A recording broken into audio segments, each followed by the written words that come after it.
Майтапите на Дарко!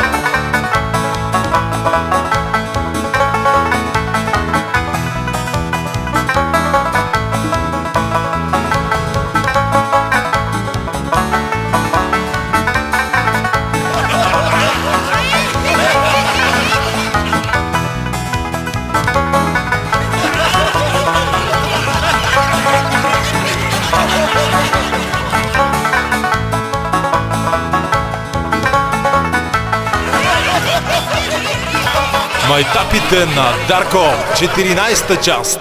При една акция на борците, един от тях пострадал и неговия приятел дълго време не се решава да отиде да го види.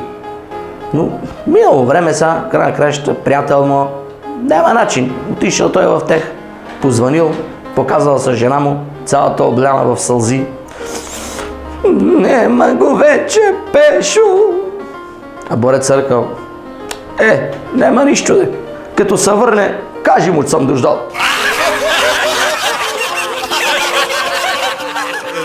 Един мъж отнесъл презерватив на вулканизатор и работника му рекал: аре, стига бе, 5 пъти ти го лепих вече този кондом. Не, сега не искам да ми го лепиш. Искам малко да ми го балансираш, защото известно време взе да ми занаса на една страна.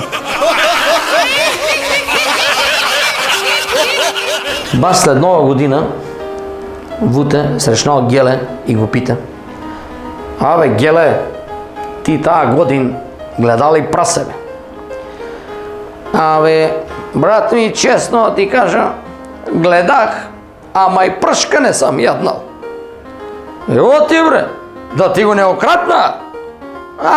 Не, бе, я гледах това на комшията през плето.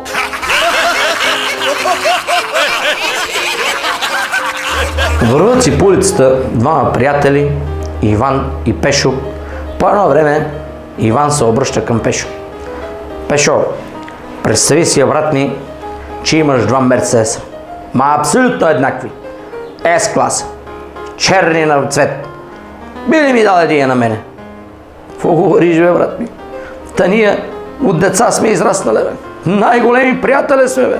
Та на кой друг да го дам, ако не на тебе, бе? Върват си тия по-натам.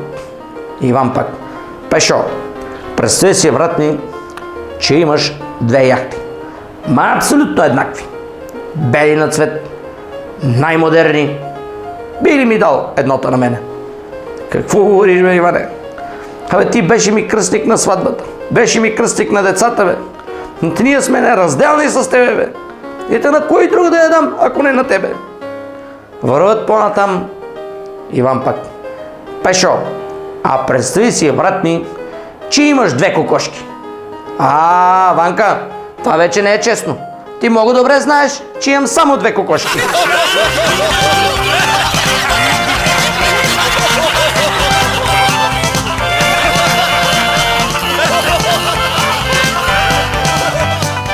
Майтапите на Дарко!